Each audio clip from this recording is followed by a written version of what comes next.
Smacking, cracking, and watching. Follow me on Twitter. Subscribe.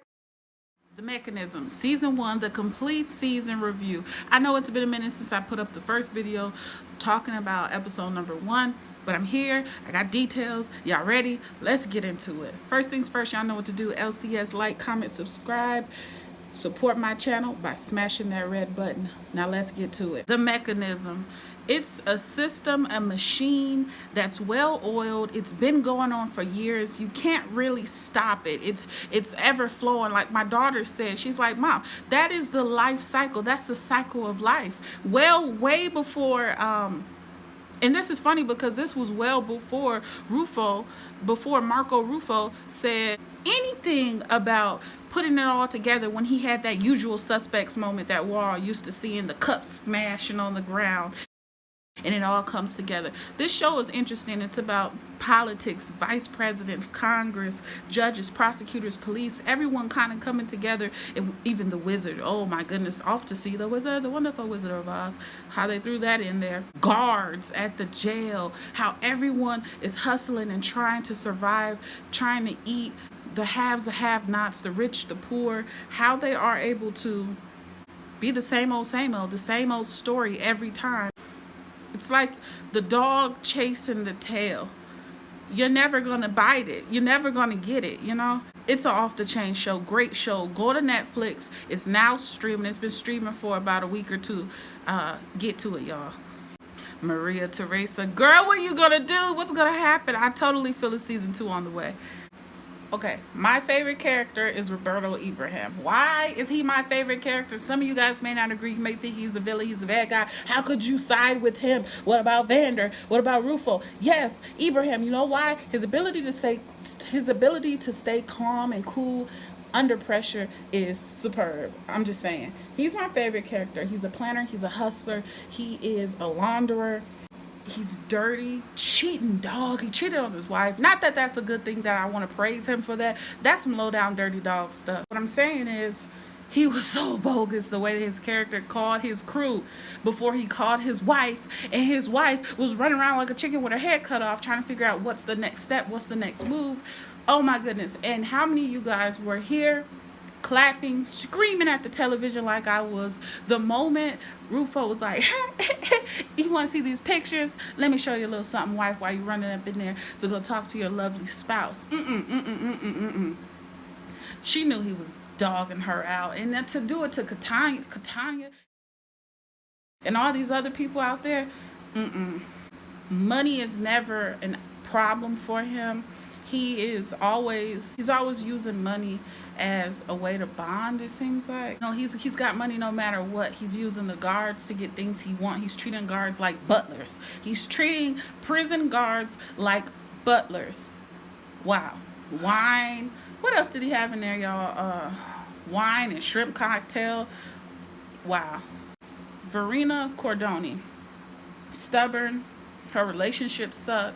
She is being mentored by Rufo, and I liked her character. I enjoyed what she brought to the series. I really did. It sucked at the end to see her health decline, but you can only expect that when it comes to you putting so much into that position, to that career, to that job. It will drain you. It will take from you if you ain't taking care of yourself. But what do I know? We'll get back to her. The main character, who we thought was dead and gone, and then he came back like he was resurrected or some sort. He was the most annoying person to me, episode number 1. When I gave y'all that first review, I was so done with him. I thought the voiceovers were trash. And don't get me wrong, a lot of y'all were like, oh, then change the language on the voiceover. I watch every TV show with subtitles if it's offered. Understand that. And as far as the language, this is not just for old Mecanismo. It's for every show. My husband speaks 4 languages, 1 Portuguese, okay? So understand, I'm listening to him tell me what he thinks about the translations. I don't speak another language. I'm listening to my spouse, okay? When I was watching it, and I'm listening in English, and I'm watching what the subtitles say. They were off a lot of the times, but most of the times it's whatever. I still enjoyed it. I thought the voice actors and actresses did an outstanding job regardless. Hey, get that check.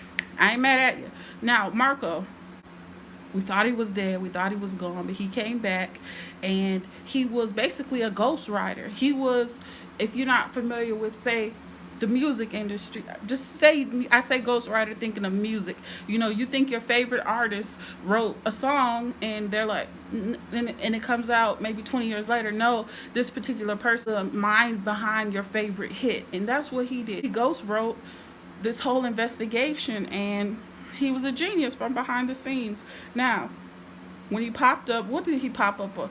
To see this bipolar family man who can never win, who can never just be able to really just use his feelings on what's going on. I mean, think about it, when the person who he's known his whole life, Roberto, is winning. He comes home, his wife has let this man in the house, and he didn't choke him up from the get-go. I was like, what the heck is going on? I'm like, for real? Are you serious? Wow. And he has a relationship that nobody else was really able to touch when it came to Judge Rigo. He stepped to the guy when he was out with his daughter in the beginning of the series. And then later on, he, stepped to him on the bicycle like, yo, you owe me. And that was huge. He said some big things like, yo, I don't drink on the job. Just little things. He was the, as they said, the creator to was able to become. Now, I can't think of my man's name now, but I never trusted him. I felt like he was up to something this entire series. I felt like, why is he sneaking off to the phone every time Cordoni would look at him like she was trying to put two and two together, like she just look up, she would always just look up, and it would just be so dramatic, like soap opera almost. And I'm like, okay, what's this dude's deal? Who is he loyal to? He did say he was not from where they assumed he was from.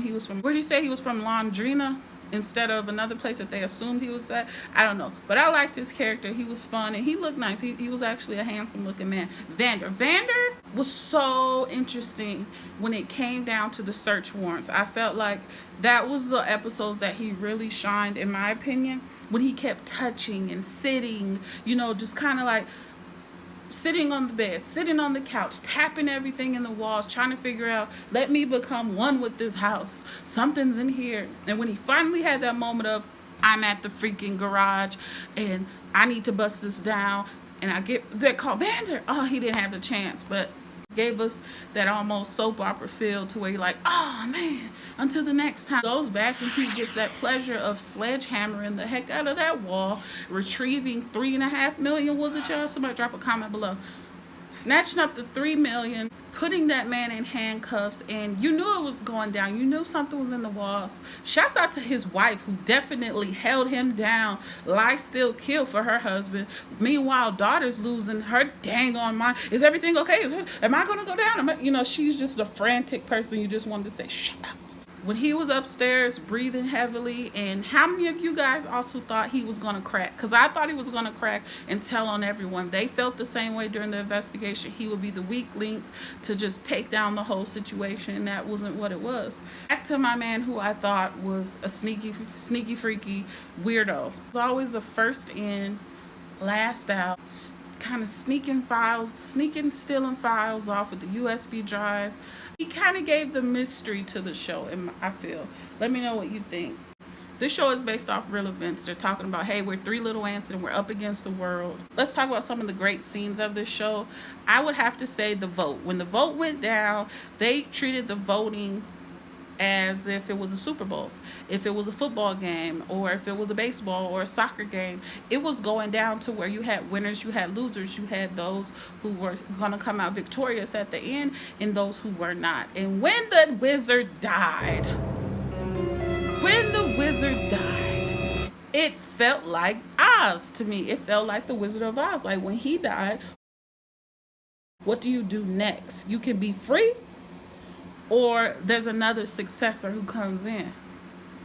Bounce right back to Vander real quick. I meant to tell you, I thought it was awesome when they not only just bust that wall to get to the money, when he kind of raked it as if, how a firefighter would kind of just rake a window to get all the glass out. That's kind of how he treated that sledgehammer. Just I loved it. I thought it was off the chain because it was bags on bags of money. And anytime those people came in with those big with the bags to grab the financial records or whatnot, it was going to go down. Another great scene would have to be them executing the warrant at the business 35 seconds after they left, and the homeboy's daughter is like, on the floor, like, oh, don't catch me, but I'm looking right at the camera. You know what I have to say about that $3.5 million in the wall? I know I'm stuck on it, but listen, the $3 million in the wall, you're losing it over. Yet you were so excited over a Range Rover. $3 million in your wall. Why wouldn't you get your own Range Rover or Land Rover, whatever it was? Right?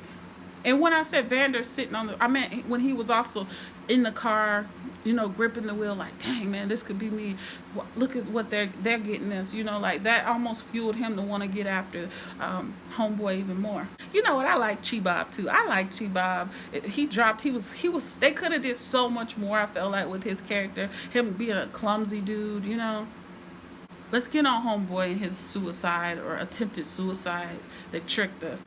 It appeared to be suicide in episode number 4. They said, nope, it ain't what it is. He was alive. His jaw was wounded. That was a big plot twist as well.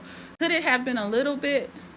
I mean, it was good. It was a good plot twist. It shocked me. I didn't see it coming. I really thought he was dead. I'm not going to lie.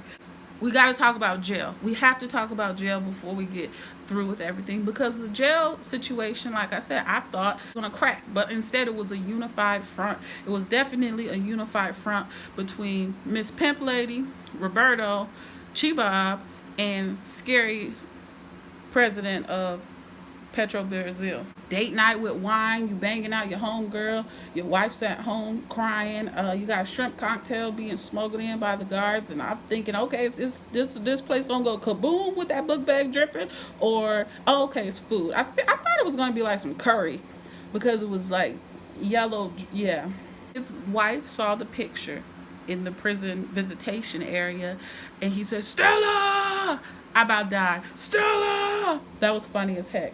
When they celebrated the Supreme Court and how they knew already, because they had the instant access of, be it the cell phones, and they're looking on security cameras like, hey, how do they know? It's like you're one step behind, you're always trailing, and Roberto is super cool, like, hey man, let me hand you a little bit of cash. Go get us whatever you want, champagne, whatever. Just make it snappy, We have things to do. They were gonna lie and say he had developed a heart problem. It was a lot of different things in here that made it very interesting. I will say this: when Homeboy was released and he went home, and he kind of realized, I do not want to be trapped behind another 4 walls. I want to enjoy my freedom, my air. I just want to breathe it and let it all just soak in. And his wife came outside. That was a very powerful scene. I thought it was really cool to see Vander and Old Boo at that dinner, and they're having that man-to-man stare down, like, oh, you with her? Oh, I parked the car down the street. I think the subtitle said something else. He said, I parked close, and the subtitle said, I parked down the street, or something like that. That was something else. The strip search, where they got all the important people, caught them up in the warrants. And you knew it was going down when Cordoni left out the room, and they didn't want to get up initially. He's like, get up, and they're all just sitting there like, nah, we ain't gotta listen to you. If you just watch that scene again and look how they were looking, legs crossed, chilling, like they didn't want to obey anybody's command, I was like, okay, it's about to go down. Maria Teresa, her iPad or whatever it was, but it was doing this whole dizzy thing, and I was getting dizzy watching it, and that's when they went into the mechanism of it all, and he was able to have his, like I said, usual Kaiser Sose type usual suspect moment. The mechanism is everywhere, everlasting. It's a vicious cycle. It's a pattern. It is a pattern that can't be stopped. Now we know this stuff is going on in real life currently, and it's just a very interesting thing. So they will be able to forever do this show. I don't know if it will come back for part 2, season 2 or whatnot, but they definitely have enough information too, and they know what to tweak and what to hold back on. I like it. I thought it was an interesting show. What did you guys think about this whole season? Do you like how it wrapped up at the end with him basically up in the casino bingo hall kicking it with old boy's secretary? What do you think about Verena and her surgery or whatnot? What do you think about Roberto? Do you think he feels scared about everything that could possibly be in his future? I don't know. You think it'll be some tag teaming going on? Or do you feel like the police chief was dirty? I do. I think the architecture was on point. The little bit of music we got, I thought the way that they set the pace in it was off the chain. I think it was actually saved by how well it looked visually, and that made you almost forget some of the stuff that was stupid, along the way. But like I said, let me know what you think. Until the next time, peace.